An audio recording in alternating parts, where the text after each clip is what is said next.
In the summer of 1936, a cleanup campaign was launched in the city of Berlin. For Juden verboten, for Jews forbidden, and other signs were taken down. Thuggish violence against Jewish citizens was all but outlawed. Some 800 gypsies were arrested and kept hidden. Friendliness, cleanliness and the facade of hospitality were the order of the day, and visitors from around the world were treated to the apparition of a model city for the modern games of the 11th Olympiad. Thus are served up the optics of totalitarianism.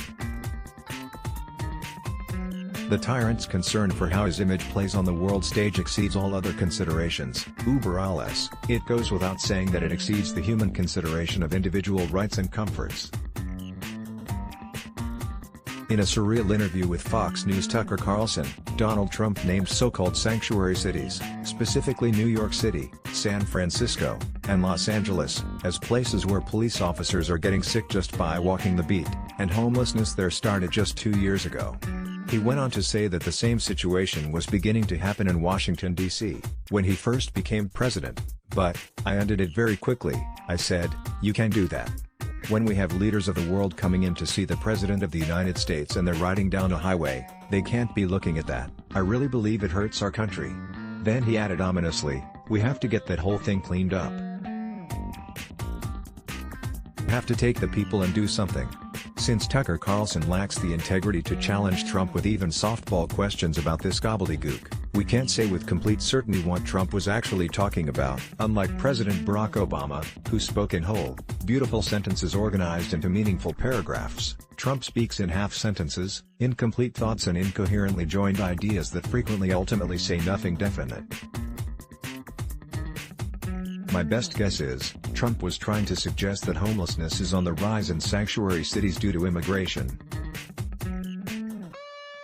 That these new homeless are in reality immigrants, and because sanctuary cities are operating in defiance of Trump, they are suffering the consequences of disease and newly minted unsavory homeless characters wandering their streets. It started to happen in Washington, D.C., but Trump stopped it by uttering the magic words, you can't do that.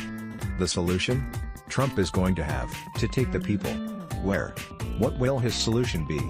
My guess is it will be the same solution Hitler had for gypsies in 1936.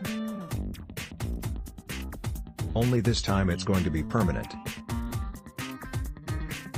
If you think this is all moonshine and paranoia, ask yourself this question: 3 years ago would you have believed that the children of asylum seekers would be separated from their families and institutionally abused and deprived of basic human comforts as a matter of routine policy of the President of the United States?